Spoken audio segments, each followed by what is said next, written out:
How's it, guys? It's a great privilege and a great honor that after 4 years of being interviewed by my beautiful sister-in-law, I get to take my turn and change hmm, the roles, and I get to ask her how she's doing, where she's come from, and the beautiful progress that she's made. And so, um, without further ado, I'd like to introduce the world to Michelle Carpenter. Hey, Mish. That is so cute. It Hi, took me a Steve. while to spit that out because I'm trying to get the right words because it's like, as I said to you in the beginning, yeah, it's a bit symbolic. I feel like it's such a beautiful moment that after being interviewed 4 years ago, just to see where we both are now. It's so beautiful. So, welcome. Yeah, thank you so much for having me. And it's so interesting you say that because I was going through my YouTube videos the other day and looking at like what I want to delete, what I want to take out. And there's two interviews with you. You know, the one where you had your beard and we're going through that wonderful Gregorian, I would call it Braveheart days.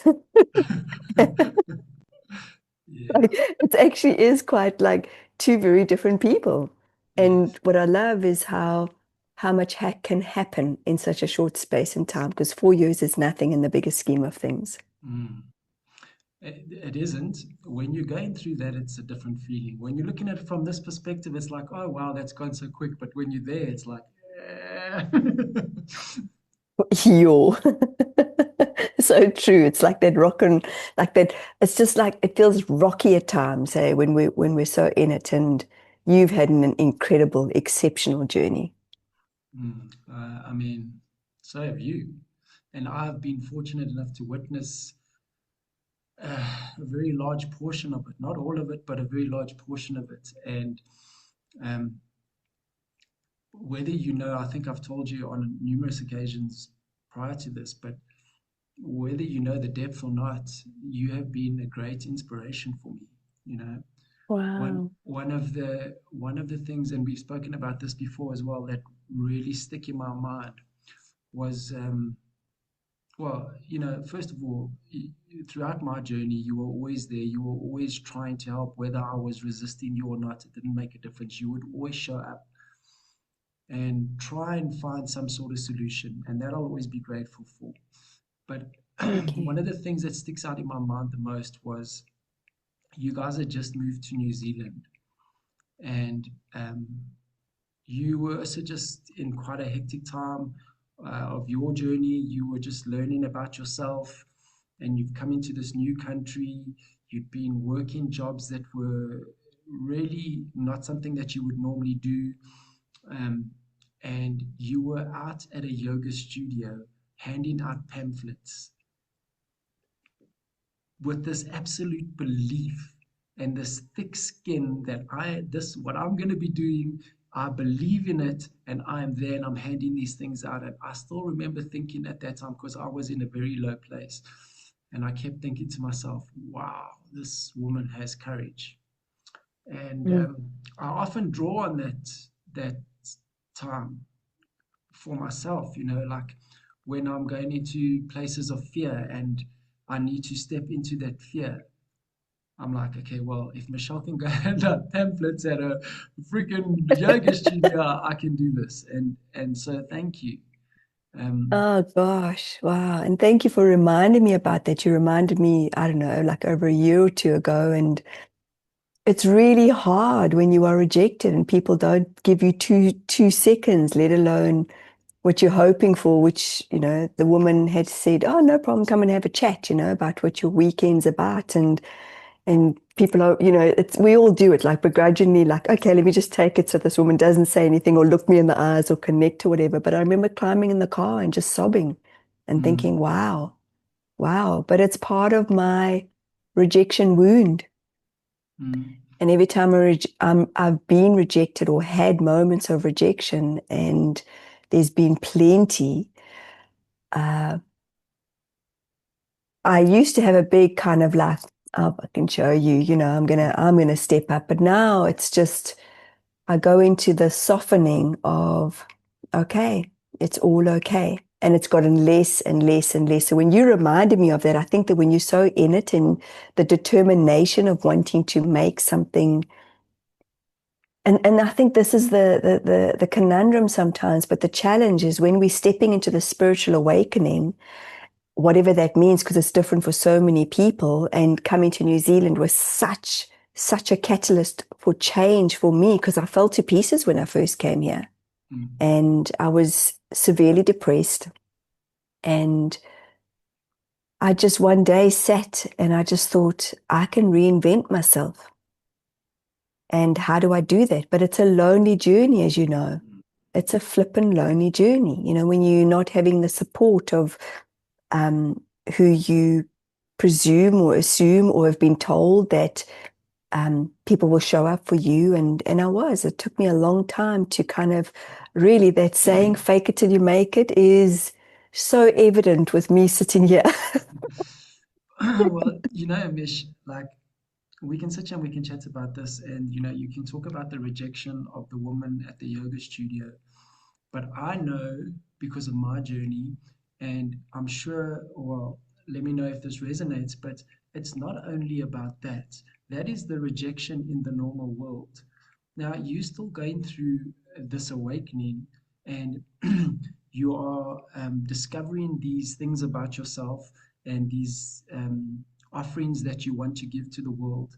But those offerings are still, you're still not sure about them. There's still not a confidence about them. So it's not only the rejection of the people who don't, who you might be approaching, but it's now also the you have to deal with your self-doubt about what it is that you have to offer, Mhm. and I think you touched on it earlier a little bit.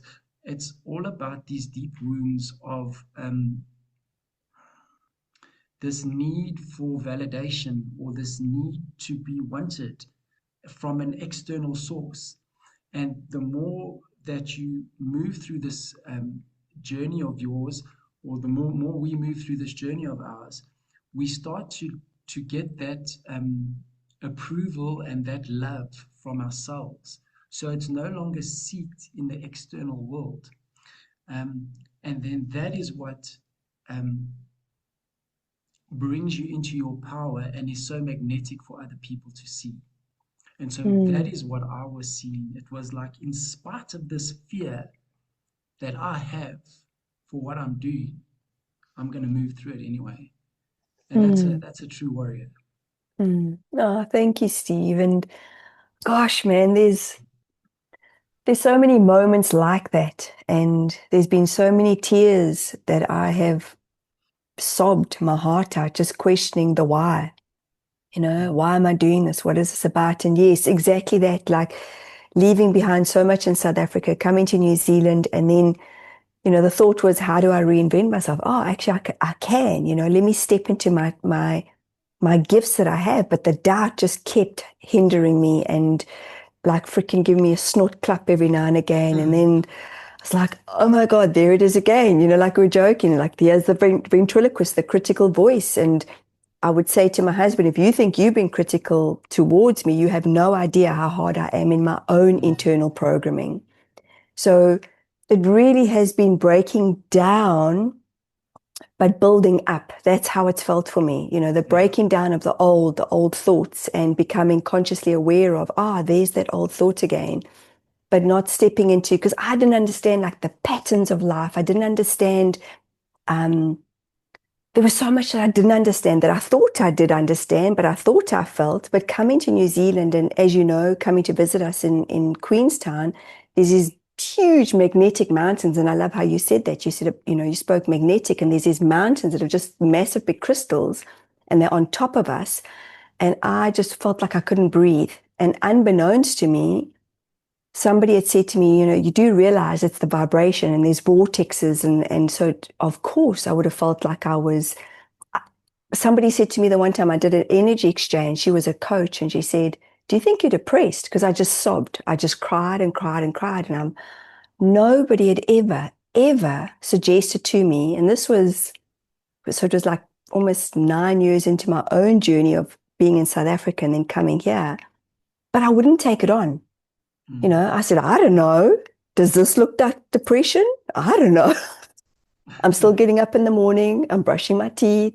I'm showering. I'm still, tending to the children, making sure they're okay. But yeah, the kids would come home and I'd sit them in a circle and, Gabs was 12, Katie was 6.5, 7, and I'd say, Mom's just sad.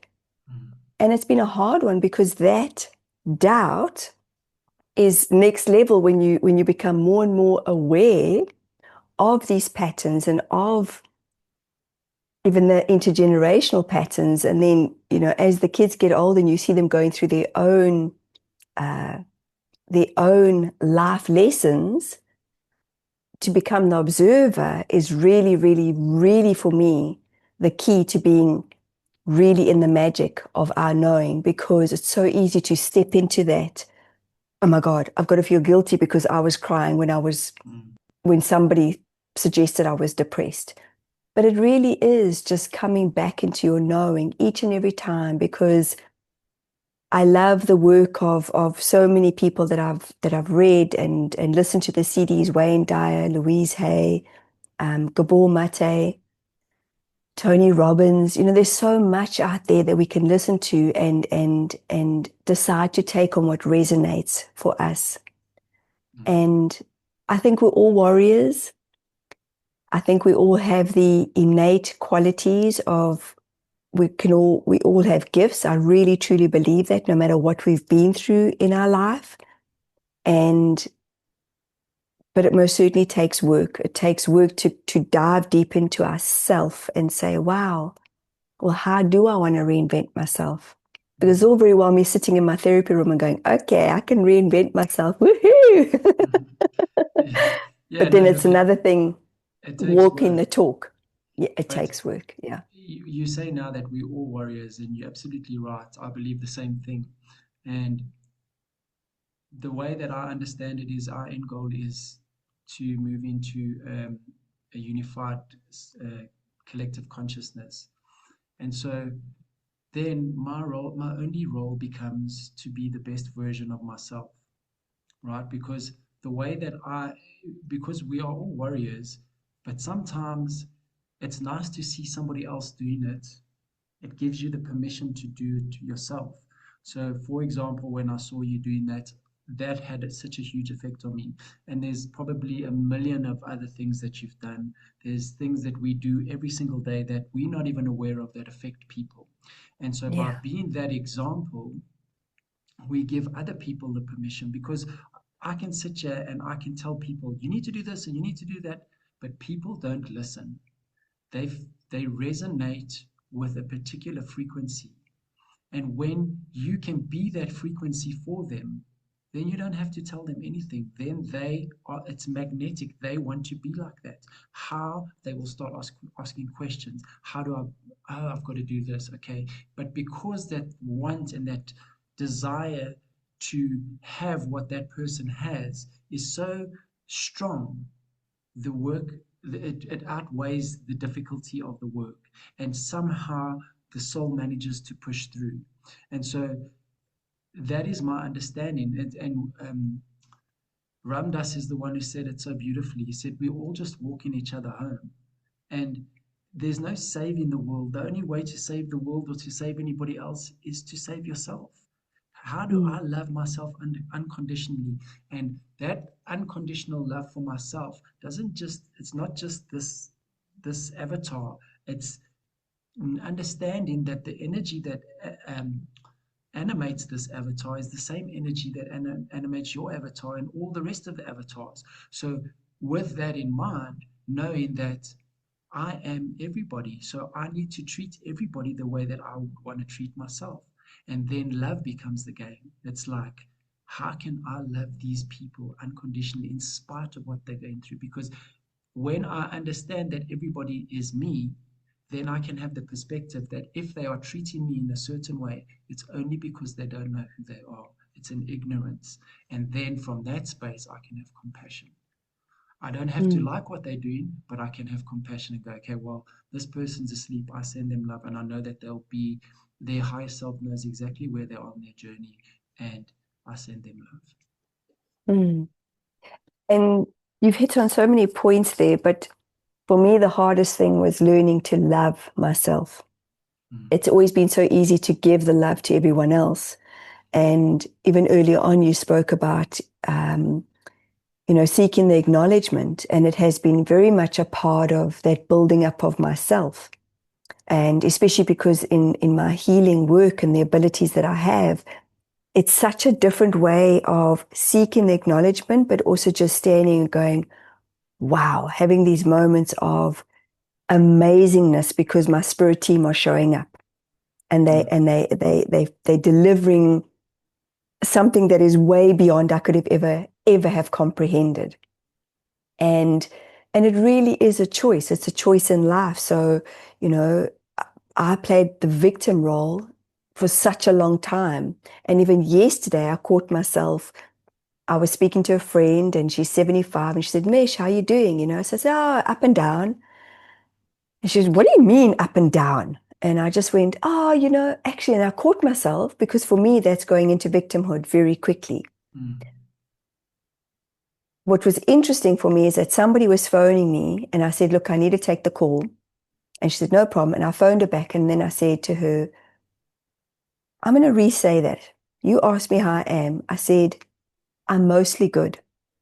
Mostly, I'm really, really awesome. Yet I'm navigating life differently because of the changes that I'm busy going through. mm, So, but I caught myself and I said to her, oh my God, I went into victimhood. And she said, Mish, you don't owe me an apology. And I said, no, it's important for me.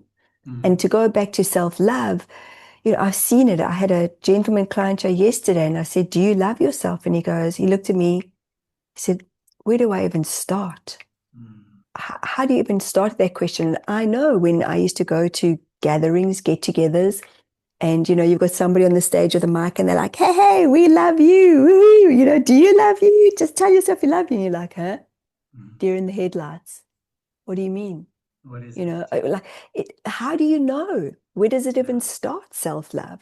yeah, And there's so many different ways of interpreting, but I love what you said because for me, it's been compassionate mm, to ourselves.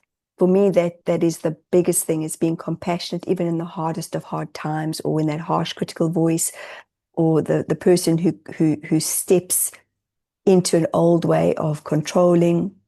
mm, It's coming back and going, that wasn't really my intention because for me, intention is everything of who we are. What are we yeah, intending for today? That is what for me is upliftment. And I was taught in the very beginning of my journey, which is 18 years ago, I started my awakening. And that was through my divorce. There's always a catalyst of some sorts for, mm, I would say, probably 80% of us that are watching this right now, where we're just humans and we perhaps choose sufferings over and above joy because we like to look at life that there's sufferings. And I, again, was one of those people. But I realized that this catalyst of change was so huge, but it was so necessary. And my soul was already guiding me mm. long before I even knew that what was coming. you know, Otherwise, you wouldn't it's- go. exactly. This conniving. Exactly. Come this way. That, You're gonna like it. yeah, I hear it I so don't often. understand. Why this way? Yeah, la la la la la. Exactly. I mean, I said to you the last time we spoke that this year I always have a theme and I get these words, and the words are so, what I'm beginning to realize are so deep, deeply intentional. And the one thing that I got, because I always give an intentional one to myself, or they gift it to me through my guides, and then I have a joking one, and the one was rock and roll, and I love your guitars in the background. Mm. And when I was meditating about 3 weeks ago, I said to the council of eight, like, dudes, it should have been more like tuck and roll, like tuck, have a breath, got this, I've got this. Yeah. But it's just this life is happening for us. And it's Mm. so instrumental to have these beautiful conversations where we Mm. don't feel alone, I believe. Yeah. So there's three things I want to speak to you. Like we mentioned earlier, and I'm going back a little bit, but I'm going to bring it into something now. When you go, like I spoke about when you were at that thing handing out the pamphlets, and you mentioned that the ones that you thought that was going to support you weren't supporting you. That's been one of the hardest things for me as well, is that when I'm going through this, because when you're going through a spiritual awakening, or when I was going through mine, I knew things, and I knew what I had to do. There was just an absolute knowing. But it was so difficult for me to believe that there's no ways that I could tell my loved ones, because they couldn't see it. And I can see that now in hindsight. So the support that I was yearning from them, I could never ever get. But in hindsight, I realized that that is by design. That is exactly how it had to be, because I was learning to not have the validation from the external source, and learning to trust myself, and to get that self love from myself. And then the second thing, and this is how I'll bring it into this, we are speaking about self-love. What I've learned from for me is I learned how to be more gentle with myself, because I wanted to be uh, this person, and then all of a sudden this happy person, or this joyful person. But that's not how we learn. It's not just something that clicks on. It eventually something will land, but the way that it was shown to me is it's a calibration. We are learning to hold a frequency. So all of these things, these distortions that are happening, they are not accidents. They are teaching us how to be in a particular frequency, or how to expand the bandwidth of the frequency that we can hold. And so that self love is, for me, was the realizing, okay, I need to be gentle. Like, I'm going through a difficult time at the moment, but it's okay. This is an upgrade. I look at it as an upgrade. So whenever I'm going through a difficult time in my life, instead of like dropping into victim mode, I will go, okay, we're going through an upgrade. Um, just try and be present. Try and feel what's going on. Try see what you need to see. What is the lessons? And if you don't get it this time, it's okay. It's gonna come back again. So we'll get it on the next time, and not try and beat myself up about it.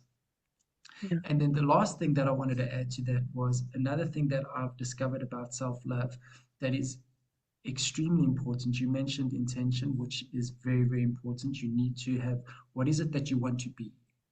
This is what you're aiming for. You need somewhere where you're aiming for. And the way that you hold yourself to that, which I have found to be so important, is integrity. So, and I'll give you a simple example. If I say, okay, I'm tired of being overweight, I want to go to gym and I want to be healthy, right? So what does that mean? I'm going to eat healthy and I'm going to exercise. Okay. When I make that deal with myself, then I need to go. If I don't eat properly and I don't go and exercise, then I am out of integrity with myself. And then that is why I feel unhappy and depressed. It's because I am not holding up the deal that I told myself that I would do. And so on this journey, what I've also learned is, because I was also a balls to the walls kind of guy, I realized I have to make smaller goals. I have to take smaller steps, because when Mm. I can take smaller steps, then I'm able to hold myself in integrity and go, okay, Mm. I said that I'm going to do this, I'm going to do it. So one of the things that are non-negotiable for me, I wake up every morning at 4:40, I meditate for an hour, I exercise for about 30 minutes, and then I do a cold water shower. Now, no matter how tired, no matter how, it doesn't matter. Every morning I get up and I do the same thing. And then in the evening, I'll meditate again for 40 minutes. And another small deal I'll make, like if I get into any shower, it doesn't matter any shower, I need to bend over and touch my toes for 30 seconds. I want to stretch, I Wow. want to be supple. So these small things that I do Wow. help me to be in integrity, which at the end of the day, when I'm integrous, is that a word? I think so. It is one now. Mhm. Yeah. Um, Stevenisms and Michelleanisms. We've got our new dictionary. well, integrous. Sounds cool. It Then I does. feel happy. Then I'm happy because I'm doing what I've told myself to do, you know? Yeah, And I think yeah. for somebody out there who's not sure on how do I start with self-love, that would be my suggestion. Pick something, the intention, what is it that you want to be, who do you want to become? And then find small steps to help hold yourself accountable and then do those steps every single day. And you will notice that you will slowly but surely start to love yourself because you're doing what you said you would do. Yeah, and you're very good at that, hey? I mean, you really are. I think you're a master at that, and you've taught me a lot about that. And last year, there's a beautiful mentor that I brought into my space called Sue Tobin. And it's doing the small things. It's doing the small things because she was describing, and this is her story, it's in her book. She described how she was on a retreat, a 30-day silent retreat in the Kruger Park.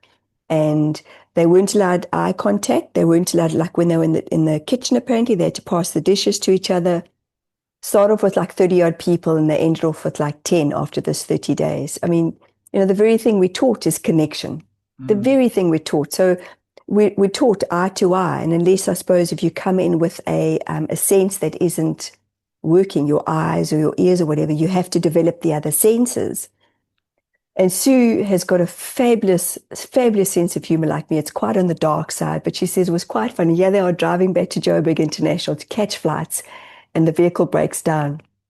And she starts laughing. She's like, well, here we are being on a 30-day retreat. And if the universe wanted us to see if we've learned anything, here it is in the sweltering sun.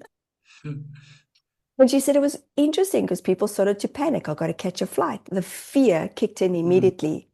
That for me is so important in the integrous moments is how do we hold space? yes. I've said to so many friends in a joking way, which is probably it's not the best, but I've said we can be as spiritual as we want, but we can't be ourselves as human beings. Mm, And that for me is a truth because I've met quite a few people who, honestly, I was on this woman's podcast and she muted me and she went, as soon as we came in and she went, and I thought, ooh, okay, this is interesting. And she was on a call. oh, So I wow. always scan my body. I'm like, oh, this is interesting. Okay, this is fascinating. And then she came and she said, oh, she apologized. Her dad's 90 and he cut himself. And in my head, I still thought, I think you need to work on your skills, your tools, because giving a hand up to somebody you've just met and then telling them to shush when you've actually muted them doesn't make sense in my head in the first place.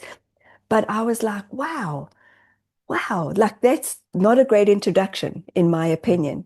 So you see how quickly it is to make that 3-second judgment because Mm, we have that. It's just that, and that's stepping into the sixth sense because the sixth sense for me is the vibration, mm, is the frequency, and I can still make judgments like millisecond judgments of where, and unless I'm in a session, but when I'm in a social environment, I will still look at somebody and go, oh, I wonder why they're behaving that way. Wow, that's interesting. And it's an interpretation for me of becoming the change.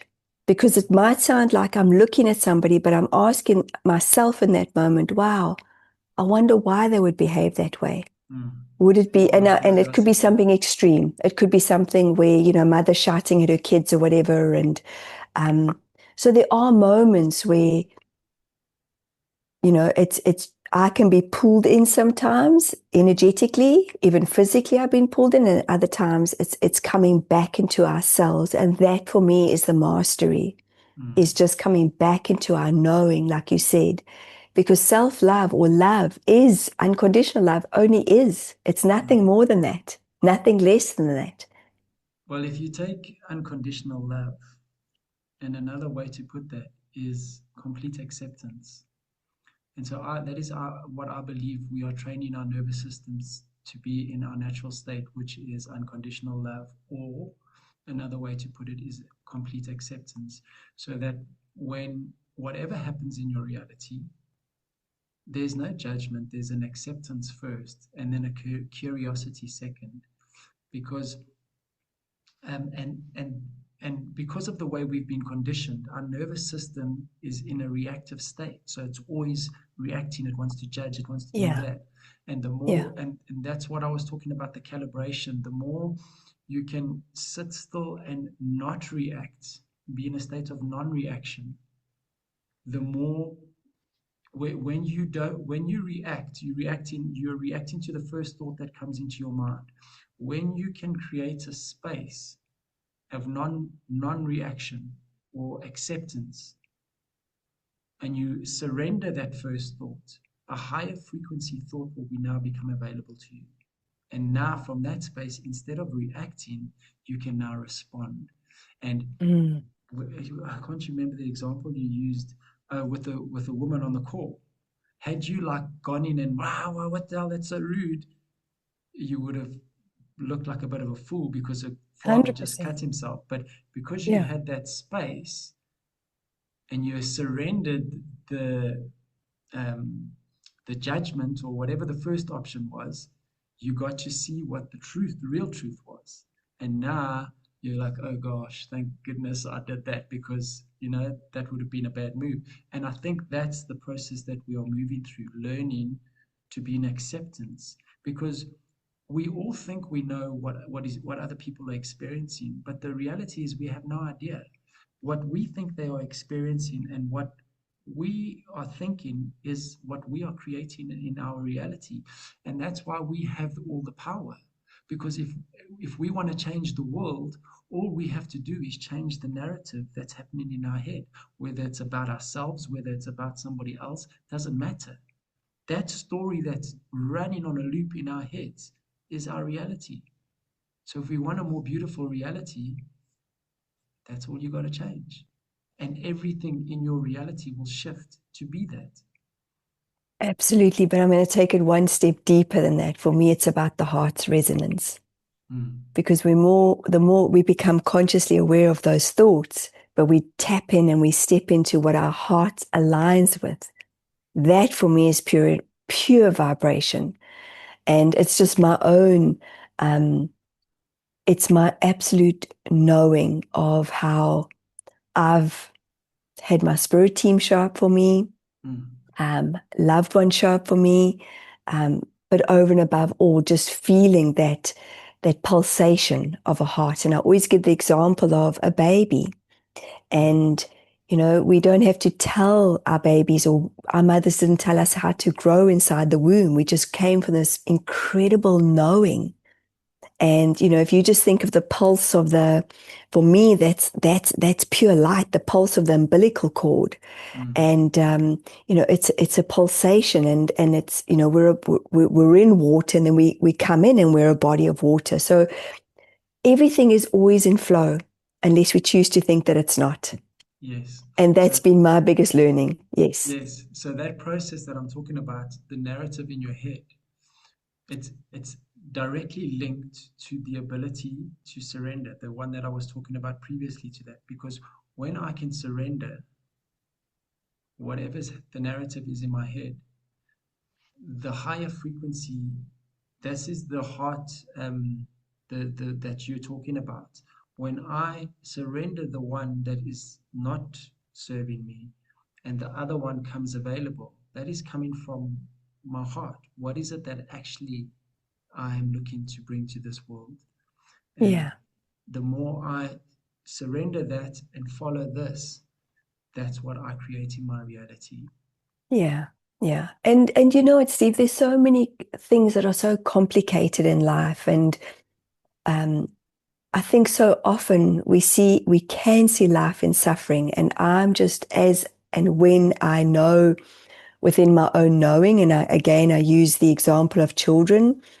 Today we're at the hospital and I was sitting with Gabs and there was this little baby and he was just staring. I mean, his little nose he was probably there because he was running a temperature, but every now and again he'd lock in with me or he'd lock in with Gabs and we'd give a smile and it was, and then he would like rub into the mom, and I was just like, you see, there he sees. He doesn't know us. He's got no interpretation or understanding of who we are. He's just looking at us and seeing the smile on our faces. And that was something that I was taught a long time ago was if you change one person's life, and that's why I brought the example of this woman going like this and then, telling me to shush. But I brought it back to myself because I thought, isn't this interesting? And that's why I scanned my body because I call it the knee-jerk reaction. Like I didn't have a knee-jerk reaction. My head went, oh, this is interesting. Wow. And I just waited. And then she said, look, I'm really, really sorry. And, my dad's hurt himself and I just needed to take the call. And I said, no problem. And it wasn't an issue for me at all. But it's scanning my body because it's so easy for my ego to go, really? Really, I'm giving up my time and here I am, and you telling me to shush, lady. But I Mm, look at it as, ah, if I got the hit, if I could feel the contraction in my body, hmm, who does she remind me of? mm, How many times I've been told that I'm too sunshiny or I'm too bright or I'm too much, because that even just in that subtle, silent body language, that can make me feel like, oh, geez, like but it's all okay. And mm, that for me is listening to your body. Listening, mm, is your body contracting? Because as you talk about the nervous system, that's where it is a learning to, because it's so easy to go into that fire. It's so easy. And I mean, hey, we're Joburgers, man. I mean, it's something that I'm when I went to Wellington, and Wellington's tiny in comparison to Joburg. But I loved the fire of like just being in the city and everybody hooting. And I was like, oh my God. And Gabby said, Mom, you're on steroids. I'm like, yes. And I could hear the fire engines, but I was exhausted at the end of the yeah, day, yeah, you know? exactly. So, so it's really having to find that navigation of giving yourself the downtime. And, um, and that's why I honor you because you're an absolute master at it. I mean, whatever you've put your mind to, you've gone, this is what I'm doing. And freaking hell, man, sometimes I'm like, holy, alrighty, cheering you from behind. Steve, you go, you got the biggest cheerleader here. I'm going to stuff my face with a burger. Uh, Thanks, Mish. But you're I really good think, at it. I think, yeah, it's taken me a long time to realize that about myself. Um, and I just, for a long time, thought that was just normal, and it's not. And, like you said earlier, we've all got our things that we've come to do, and, like there's many other people that have similar things, but um, it's recognizing what your strengths are and then just using those. Like the things that I have done over the last 10 years, from my perspective, I have learned. You were talking about understanding and listening to the body. That is kind of the core of what I teach is helping people bring their awareness into their bodies because we don't want to be in the present moment, and so we'll do anything to be out of it. And as I said, the things that I've done that you may be talking about are all things that have helped me to learn to bring my awareness back into my body in extremely uncomfortable Mm-hmm. environments. And the more Mm-hmm. extreme those environments are, the more it becomes a normal thing for me. And so, like, I will use things like traffic or the stuff in Joburg that you're referring to. I will use those as meditation. So when I feel the discomfort in my body, then I will sit and I know I need to allow that sensation to be there because nothing is an accident. And so I constantly, and what that's done for me, you also spoke about earlier about being able to hold the space. Now, my understanding as a masculine, a healed masculine, our role is to hold space, to allow the female to create. And so I have this understanding that my all my work is on my nervous system so that I can hold the space for first and foremost for my family, my wife, my kids, and then slowly but surely that is all I do. And it's not something that is like an act of doing, it's a state of being. I've come to share my frequency with the world. And the only way I can do that is to sit in it. And so that is what I've been learning for the last 10 years, is how to sit in pure love. No matter what is happening around me, sit in that frequency, because what happens when I sit in that frequency, it's if I'm able to hold that frequency enough, and I learned this in Vipassana, anything, because that frequency is love, it's healed, it's pure. Anything outside of that frequency is a distortion. And what will happen is if I sit in it long enough, eventually anything else that's sitting in the presence of that frequency will start to harmonize. And then Mm, that will start to heal as well. That's why mm, when you sit in the presence of somebody who's done a lot of work on themselves, it's always so calming, and it's always so you always feel so energized when you leave, because you are tapping into their frequency. hmm And so that is what I work on every single day, is how can I sit in my center, bring myself to peace over and over and over and over again. When I feel a mm, distortion, become aware, bring myself to peace. When I feel a distortion, and that's it. That's what I do over and over. And sometimes, mm. like you will know, you get into these waves where you don't know whether you Arthur or Martha, but the more you do that, the more you realize, okay, yes, as I'm in the cuck now, let me just ride this wave. And as soon as Yeah, you can be aware of it, you can surrender it, and then the suffering yeah, ends. yeah. And so, I guess the reason that I'm saying this is just it's more for to plant a seed for any listeners out there that might be going through difficult times, or they have no idea what they need to be doing, and everything sounds so complicated. When you can have the awareness, it's actually not that complicated. It's simple. It's not easy, but it's simple. When you can have the awareness that you are not feeling at peace, do everything that you can to bring yourself to peace. And just do that over and over and over again. Start to listen to your body, like you said earlier, and bring yourself to peace, because that's effectively what we're all after, is peace. Mm. So find the We tools that are, work for you, and then learn to bring your body back to peace. yeah. Well, our souls are only unconditional love. And for those of you who kind of going, well, where do we start? Because for me, my mind has been busy for many, many years, and, playing the roles that I play, as a wife, as a mom, as a sister, as a daughter. It's something that I've learned is just to burn a candle. Just light a candle and just burn the candle and just focus on your breath. Because so many times I would outthink myself or criticize myself in terms of how do these people just calm their minds? How? How is that even freaking possible?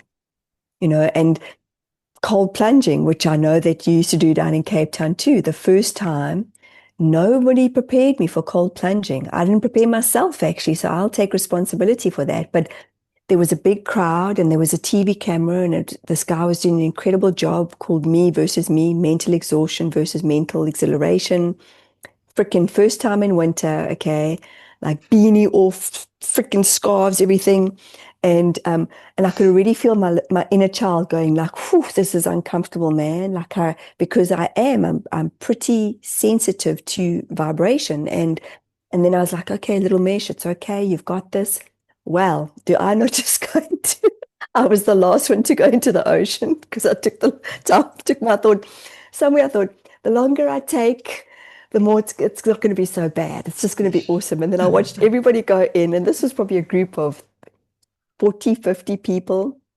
Anyway, I walked in, and then obviously the cold hit me, like my ankles. And I was like, oh my God. Now it's full moon, snow on the mountains. I'm a Cancerian. The moon affects me either crying my eyes out, or I'm like howling at the moon. And there's just something that happens to me. And so Brent and my friend walk in, they plunge in, and I'm watching, and I go in and I go in, and the next minute it feels like my kidneys, like it feels like somebody's taking a stick and searing them in my kidneys. And I'm watching everybody and going, and I can see the cold water and this and I'm going, what the hell? And I completely disassociated. And Brent came and he started talking to me, and my friend's going, Mish, look at the moon, look at the snow. And I'm like, shut up. I can hear it in my head. So there's all these parts that are just so discombobulated. And you know, Steve, it took me a whole day to, probably even a day after that, to regulate my nervous system, to just come back. I had to really talk because I was teary. And then Brent and I were sitting having a coffee, and he's like, this has happened to you before, you got to fix this part of you. And I'm like, what? I don't understand what you mean. So in that moment, being spoken down to, already my little inner child is feeling like she's, oh, because what I forgot to mention was while I walked in, I let out a rip roaring like an African mama, okay? And the whole group went. And then afterwards in the coffee shop, I was known as the screamer. Are you the screamer? Are you the screamer? Yes, okay. If you want me to deal with embarrassment, I was the screamer.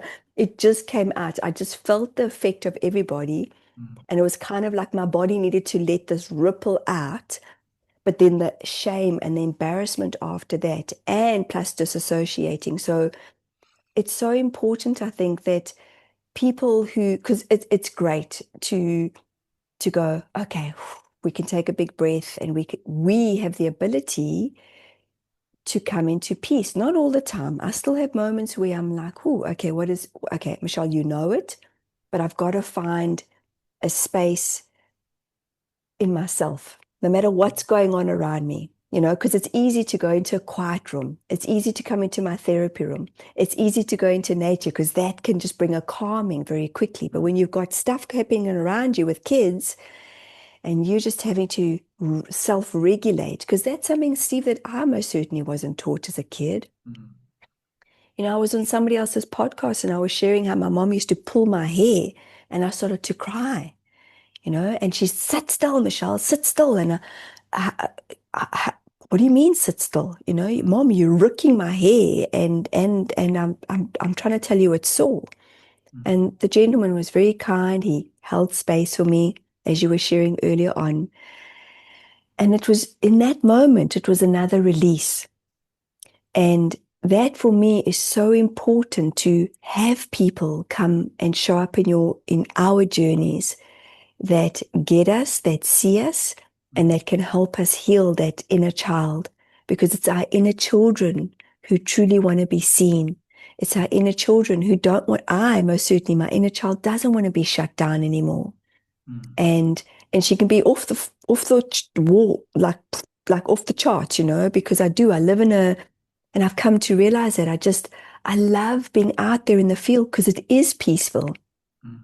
At the same time, it's so important being in my body, because I was so disassociated from trauma growing up in my environment for years and years and years. So I'm explaining that scenario of going into the ocean because, again, this is me. I mean, this happened like 4 years ago. So it doesn't matter where we are in our journeys. And that's what I would like anybody to know, that it doesn't matter where we are all learning on some level. And Absolutely. that for me is important. Yeah, it doesn't matter, because I still have these moments where I can be triggered. I have these moments where I haven't slept the whole night, but I have to reteach myself. It's okay. I've got this. Because my journey was, I'm processing for like a whole 2 days. The world needs to stop around me. No, I have moments. I have a moment. So if I'm grieving, I have the moment. I allow it. Or if I'm angry, I have the moment. And then I either dance or I move or I breathe. And then that helps me to come back into my parasympathetic. So it's just a learning. Yeah, and then understanding that not to compare yourself to anybody else, because wherever you are is exactly where you need to be. It's Mm-hmm. like, at least that's what I believe. There's no mistake. So whatever it is Yeah. that you are in, um, is where you need to be. And those times that you're talking about, where you're with the kids and and you cannot hold that energy, and you like, it's like there's nowhere to go.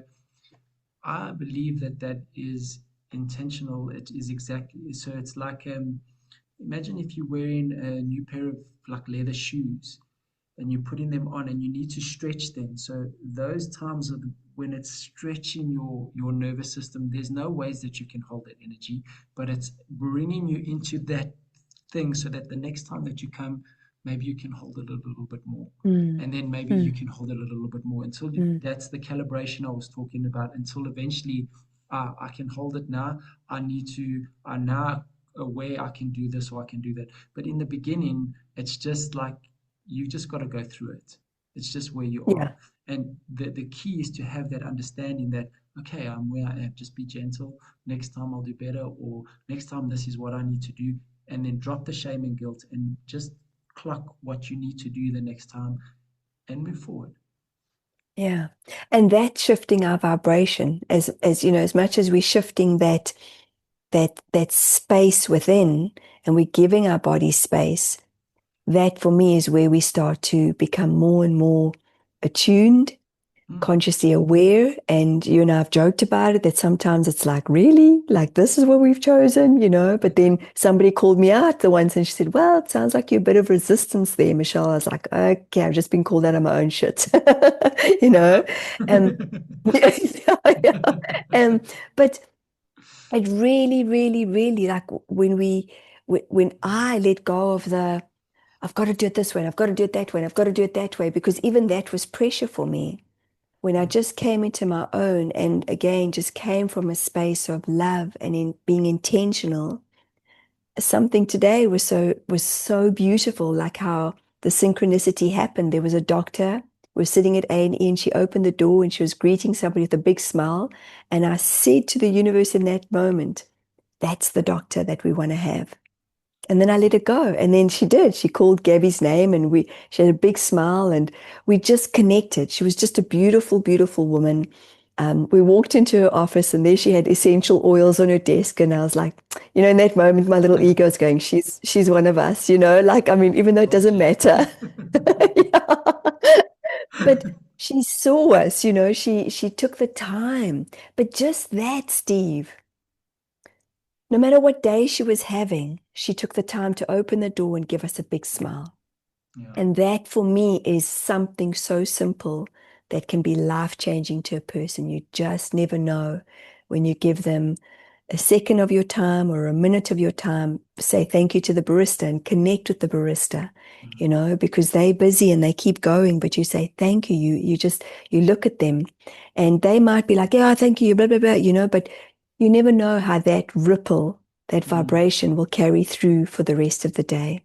mm, absolutely. And I wanted to say, like you spoke earlier about how you've softened and I have, there's a distinct difference in your energy. Um, and, and I'd say maybe the last three times that I've spoken to you, um, because you always had a bit of an edge. And that was, I just thought that was Michelle, um, but that softened a hell of a lot. And luckily, well, fortunately for me, I'm getting to see more and more of the true Michelle. And Mm, it's beautiful to witness. So I spoke about in the beginning about the journeys that we've been on, and to watch your journey that you've been on and the different stages that you've been in, and the beautiful spaces that you're stepping into now. I mean, from the girl who was handing out pamphlets at the yoga studio, you're now taking trips to Egypt, and you're going all over the country in New Zealand, and it's just so beautiful to watch. So I'm so thank very you. proud of you, Mish, and just keep doing what you're doing. It's Oh the world gosh. needs more people like you, and thank you for all the work that has taken you to be in this space, because I will never know the work that you've done, but I know the work that I've done. And so with that sight, I can only imagine. So thank you. Thank you for the work that you do. Oh, thank you so much, Steve. And you know, I do appreciate that so, so, so much. And I do, there's a part of me that holds onto that little fiery part of me because I work her in when I'm working with a client because it brings, you know, it helps a client, especially if they've suppressed a lot of their emotions for such a long time. I'm like, come on, bring it. And then in my defense, I think one of my signs is in Leo or something like that. And funny enough, I always think of you because I think like, yeah, a Leo is strong. It's, a lion has so much raw inside of them. And a lion doesn't, they just handle themselves so well. So I know I can feel I'm softening, Mm, and that's the beauty of when we look within ourselves, because that's all our souls know. My defenses were my defense mm, mechanisms, and it was based on my childhood trauma. It was based on my teenage trauma, and when I look back, I've had moments of like, oh my God, I need to apologize to this one on Facebook and I need to apologize. But I just do that energetically because they might not remember. My mm, mouth was most certainly a firing squad because I felt that I needed to put those walls up to mm, defend myself because I really didn't feel like I had anybody in my corner. mm, But since I've let the walls down and I've stepped into more of actually, it's not necessary, Michelle. It's just not necessary. It really isn't. It's freaking hard work. It mm, really is to be like, I've got this and I've got that. And if you watch A Pride of Lions, they work together. mm. If they see a buck, they work together. Okay, the male hangs out just waiting. I wasn't going to say anything. I'm practicing to be that male with the presents. Yeah, I bring I can just presents. imagine it like swooning, like, hey guys, by the way, oh, did you see that warthog? And they're like, eh? What? Yeah. So But just an important thing to say, that fiery Michelle is not gone anywhere. She's there. The difference is now she's not coming from a wounded space, and that yes, is the softening that I'm talking about. And thank you. Yeah. that is what is so beautiful because that firing or that fiery Michelle is who you are. Um, but now it's coming from a place of love and not a place of pain. Yeah, Yeah. that is the fundamental difference. So thank you for explaining that because whew, it's well, we know when we're talking to each other, we're talking to a part of ourselves. Mm, And that's where we step into ourselves, we step into the joy where we can dance and sing by ourselves, where we can just, you know, since that softening has happened more and more and more so, and I'm realizing that we are also interconnected in the most beautiful symbiotic way. And it's again how you choose to see others. I teach my kids if they see somebody who's obese, and they want to say something, I'll say, guys, you'll never know what that person's gone through to get mm, to that state of being. I try not make it about the size. And every now and again, I know that I kind of step into judgment and I'm like, oof, I don't like that part of me. I don't talk that part down. I'll just say, you know what? This is a work in progress. You're a work in progress. mm, Um, and it really is. Everything is a beautiful learning. And Steve, we're both so, what I would say, new into our journeys, but old into our journeys because we all know how. And honestly, it's not easy. I don't care what anybody says. Even Joe Dispenza says, well, are you doing the work? Are you doing the work? Well, the work is, like you say, you get up and you practice every day. I've had to teach my body, no matter if I've slept or haven't slept, I get up and I say, what a beautiful day, and I walk outside and it's freezing cold and I greet the birds and I greet the trees and it just shifts my vibration. It changes who I am right in that moment as soon as I get out of bed. Instead of getting out of bed and going, oh my God, my knees, oh God, I feel so old, I didn't sleep, shuffle, shuffle, shuffle. I really am teaching my body to just go, you've got this, you've got mm, this. And that's the change that I think that so many of us are really, really, really connecting into, that we do have each other. We are holding each other. We mm. think about each other so often. You and I, it's been so phenomenal. It's like you smiled the other day because I'm living in the present moment. And if it flows and it's meant to happen, like I called you and you smiled and you said, oh my God, I was just going to call you too. Yes. And that's the beauty. That's the beauty of being present in Mm. our essence of self. So much easier. No preparation, no worry, no. It's just more in alignment with who I am. Yeah. Okay. I do have appointments, guys, and I keep my appointments and I have a diary just in case you're wondering. So I still live according to life and how, there are preparations, but I hear you. I mean, it would be wonderful if we all just were like sitting around a fire and kumbayaing and you're catching the beef tomorrow. Yeah. Well, I mean, look, there is stuff that goes on, and obviously, but again, that is um, stuff that is speaking to your heart. It's not stuff that is like you dragging your ass around having to do it. Yeah. It's stuff that your soul is asking you to do, and then it just becomes pleasant. Then it's easy. It's not Yeah. difficult. Yeah. Yeah. Mesh, thank you so much for Oh my gosh, we could speak chatting. forever. Hey, Yes, we I could speak know. forever, I think, but it's Thank you, Steve. I think that's a good space to leave it, unless you have anything else that you want to add. The only thing I'd love to add is for any of you that are watching this and you're not too sure where to start, I have a free audiobook that I'd like to just share with everybody who wants to go and look at it.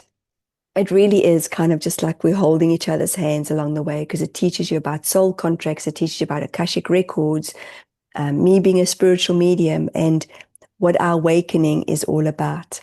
And, I say it with a big smile on my face because when we awaken to ourselves and our hearts open, there is only pure love, Steve. Mm, Nothing else. Nothing else exists in that moment. That's why I took a pause because nothing else exists except love. And it is changing our words, it's changing our thoughts. And over and above all, for me, it's diving deep into the emotions of what no longer serve us. But I'm very, very grateful. We've walked an incredible journey together. And it is an honor just being on the other side here and mm. uh, and just witnessing your journey too, Steve. So thank you. Thank you. We're all in this together. Yeah, And I love thanks, you very Mish. much. I love you Yeah. too. And I look Yeah. forward to seeing where you going, where I'm going next. Maybe we do this Whew. in the next 4 years, and who knows where that Who is. knows? Yeah. Yeah. Cool, Mish. Have a Absolutely. Thank laxi. you. Thank you for your Thank time, you. and we'll You're chat welcome, soon. Steve. Love you We'll chat lots. Eh? soon. Okay. Love you too. Have a great day. Okay. See you. Bye. Bye. Bye.